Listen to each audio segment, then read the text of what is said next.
ഇവിടെ വാ.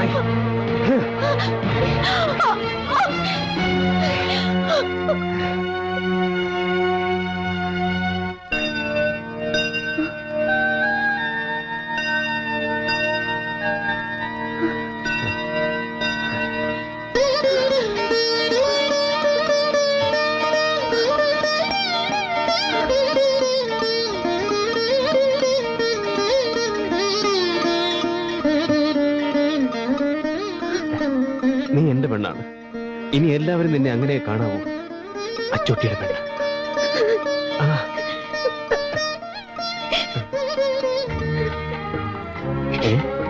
കരയുന്നു.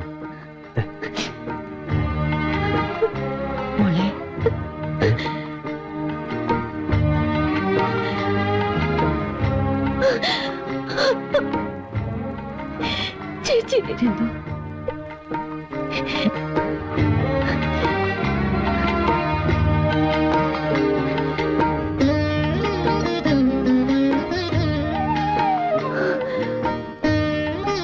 ദൈവം നിങ്ങൾക്ക് എല്ലാവിധ ഐശ്വര്യങ്ങളും തരട്ടെ.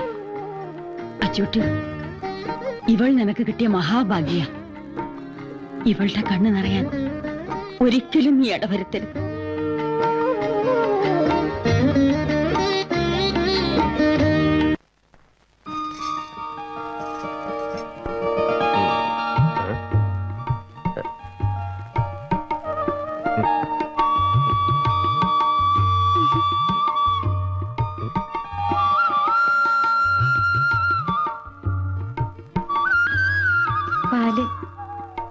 എന്തിനാ ഇത്?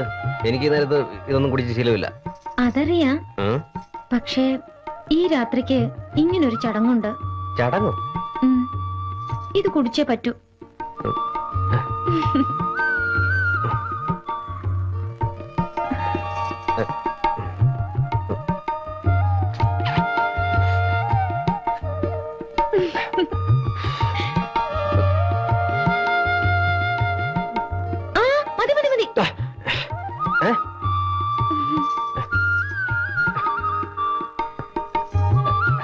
അതെന്തിനാ ബാക്കി കുടിക്കുന്ന? വേറെ പാലില്ല ഇവിടെ. അതങ്ങനെയാ. ആ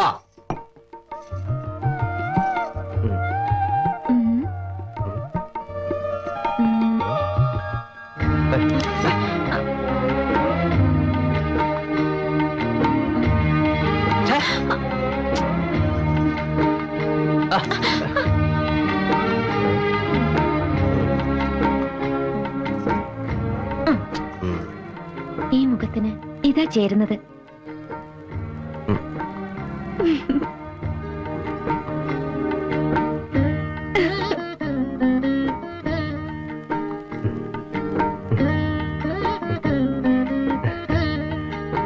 ആണല്ലേ?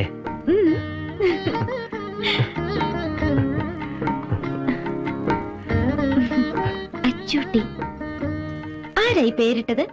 അറിയില്ല. ഓർമ്മ വെച്ച് നാണുപോലെ എല്ലാരും എന്നെ അങ്ങനെ വിളിക്കുന്നത്. അച്ചൂട്ടി. ഞാനങ്ങനെ വിളിക്കില്ല.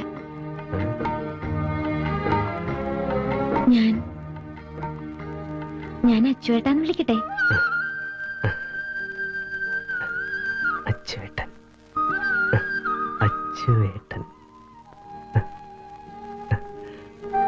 ഒന്ന് വിളിച്ചേ. അച്ചുവേട്ടാ. അച്ചുവേട്ടൻ. ഒന്നുകൂടി വിളിച്ചേ. അച്ചുവേട്ടാ.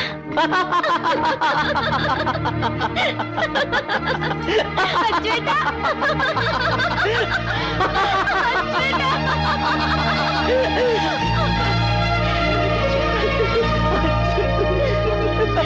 അങ്ങോട്ട് ആഞ്ഞു തള്ളടോ. സൂക്ഷിച്ച് സൂക്ഷിച്ച് നോക്കി നിൽക്കാതെ സാധനങ്ങളൊക്കെ ഇറക്ക്. അടുത്ത ലോൺ എടുത്തു വാ. ഇതാണ് നമ്മുടെ വീട്ടുടമസ്ഥൻ, സാക്ഷാൽ അവറാച്ചൻ മുതലാളി. വീട്ടുടമസ്ഥന് വേറേ ഉള്ളൂ. വാടകാലം പറഞ്ഞ് ഇവിടുന്ന് ഒറ്റ പൈസ കിട്ടാറില്ല. ഈ പഞ്ഞന്തൂറിൽ നിർത്തിക്കൂടെ മുതലാളി? കുളിമുറി എവിടെയാ കെട്ടണ്ടേ? കുളിമുറിയോ? അച്ചൂട്ടി ഇന്ന് രാവിലെ വന്ന് പറഞ്ഞേച്ച് പോയതാ, വൈകുന്നേരം ആകുമ്പോഴേക്കും ഇവിടെ കുളിമുറി ഉണ്ടായിരിക്കണം. എവിടെയാ സ്ഥലം എന്ന് വെച്ചാൽ വേഗം അങ്ങോട്ട് കാണിച്ചു കൊടുക്കും ഞങ്ങളെ. കെട്ടി തുടങ്ങിക്കോട്ടെ. ബുദ്ധിമുട്ടില്ലെങ്കിൽ വീടിന്റെ പുറകിൽ കെട്ടിയാ മതി. ഓ പിന്നൊരു കാര്യം, എന്റെ കഷ്ടകാലത്തിന് മോക്കൊരു പൂതി കേറിയിട്ട് ഇവിടെ ഒരു ബെഡ്റൂം കെട്ടണമെന്നോ സ്വിമ്മിംഗ് പൂള് പണിയണമെന്നൊന്നും പറഞ്ഞേക്കല്ലേ, ഞാൻ കുത്തുപാള എടുക്കേണ്ടി വരും. അങ്ങനെ ഒരു യോഗം ജാതകത്തിൽ ഉണ്ടെങ്കിൽ അത് നടന്നിരിക്കും മുതലാളി. ഓ നിന്റെ കരുനാക്കൊന്നും പറയാതെ Attappadi. Good morning sir. Good morning sir. Morning. ഇതവിടെ കൊടുത്താൽ മതി. ഇന്റർവ്യൂ ഞാൻ വിളിച്ചു പറഞ്ഞേക്കാം. വലിയ ഉപകാരം. വരട്ടെ. വല്ലതും നടക്കോ? എവിടെ നിന്ന് ആര് സേതുരാമൻ സാറോ? നിങ്ങളൊന്ന് പുറത്ത് നിൽക്കണേ, ഞങ്ങൾക്ക് അല്പം സംസാരിക്കാനുണ്ട്.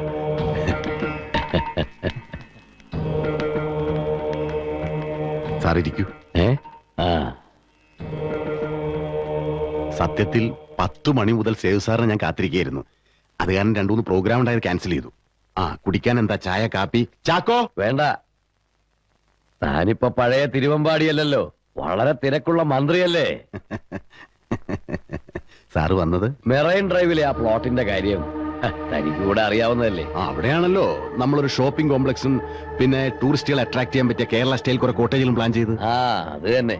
പക്ഷെ ആ പ്രോജക്ടിന്റെ പ്ലാൻ കഴിഞ്ഞ മിനിസ്ട്രിയുടെ കാലത്ത് 2 തവണ തള്ളിയതാണ്. അത് നമ്മൾ ഉടനെ സാങ്ഷൻ ആക്കി എടുക്കണം. പിന്നെ മറ്റൊരു പ്രധാനപ്പെട്ട കാര്യം, എന്റെ പ്ലോട്ടിന്റെ അടുത്തുള്ള ആ ചേരി ഉടനെ ഒഴിപ്പിച്ചു കിട്ടണം. നല്ല കണ്ണായ സ്ഥലമാണ്. സെന്റിന് 20 ലക്ഷം രൂപ വരെ അവിടെ വിലയുണ്ട്. താനെന്ത് പറയുന്നു?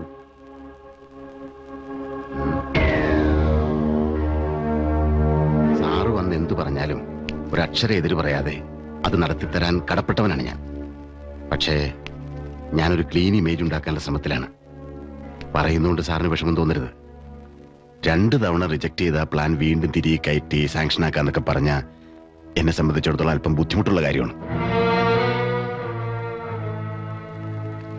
പിന്നെ ആ ചേരി അതവിടുന്ന് പൊളിച്ചു മാറ്റുകയെന്ന് പറഞ്ഞ അതെന്റെ വോട്ട് ബാങ്കാണ്.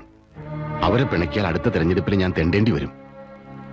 ഇനിയും കൂടുതൽ ചേരികൾ എങ്ങനെ സൃഷ്ടിക്കാമെന്നതിനെ കുറിച്ചാ എന്റെ പാർട്ടി ഞാനും ആലോചിക്കുന്നത്. അതൊക്കെ പാർട്ടി പ്രശ്നങ്ങളാ.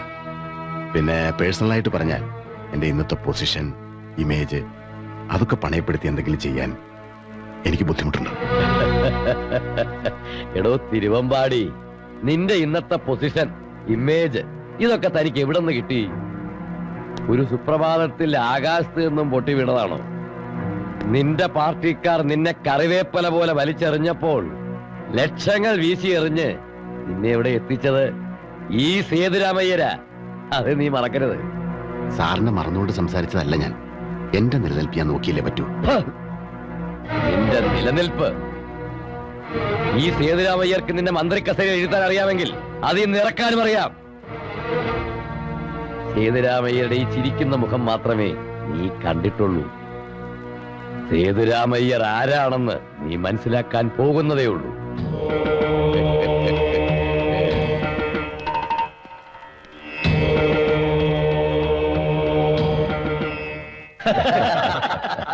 അച്ചൂട്ടി ഒന്ന് വീശിക്കോ? വേണ്ട, ഞാൻ അതൊക്കെ നിർത്തി. അച്ചോട്ടി, നമ്മൾ തമ്മിലുള്ള പിണക്കമൊക്കെ എങ്ങ് കളയണം. എനിക്ക് വേണ്ടി നീ ഒരുപാട് സഹായങ്ങൾ ചെയ്തു തന്നിട്ടുണ്ട്, അതൊന്നും ഞാൻ മറക്കില്ല. ഇത് പറയാനാണോ സേതുരാമ മുതലാളി എന്നെ ഇങ്ങോട്ട് വിളിപ്പിച്ചത്? കാര്യം തുറന്നു പറയാലോ. ഇട്ടിച്ച മുതലാളിക്ക് നേരിട്ട് പറയാൻ ബുദ്ധിമുട്ടുള്ളതുകൊണ്ടാ. നിന്റെ വീട്ടിലൊരു പെൺകുട്ടിയെ താമസിപ്പിച്ചിട്ടുണ്ടെന്ന് കേട്ടു. അവളെ കുറിച്ച് അറിയാനാ നിന്നെ കൂടി വിളിപ്പിച്ചത്. ദാ 1000 രൂപയുണ്ട്. ഇന്ന് രാത്രി അവളെ നീ എന്റെ ഗസ്റ്റ് ഹൗസിൽ കൊണ്ടുവരണം. 1000 രൂപയോ? പോരെങ്കിൽ നീ പറ. ദാ 5000 രൂപയുണ്ട്, മതിയാ? നിനക്ക് ഞാൻ 5100 രൂപ തരാം. ഇന്ന് രാത്രി നിന്റെ ഭാര്യ എന്റെ വീട്ടിലെത്തിക്കാവോ? എന്തോ ഞാൻ പറഞ്ഞപ്പോ നിനക്ക് നൊന്തു അല്ലേ? ദേ അച്ചൂട്ടി എല്ലാം നിർത്തിയിരിക്കുക. എല്ലാം കാണായിരുന്നു. നീ അവിടെ നിന്നേ.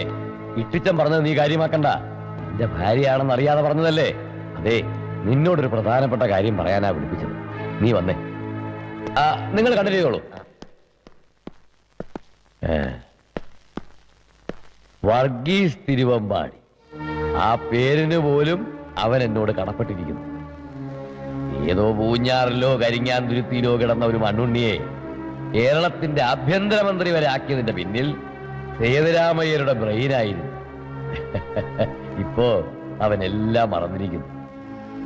പക്ഷേ കഴിഞ്ഞതൊന്നും അത്ര പെട്ടെന്ന് മറക്കാൻ ഈ സേതുരാമയ്യർക്ക് കഴിയില്ല. വരുന്ന 13-ാം തീയതി അവിശ്വാസ പ്രമേയമാണ്. തിരുവമ്പാടിയുടെ 2 MLA-മാരെ 2 ദിവസത്തിനകം നീ ഇവിടെ എത്തിക്കണം.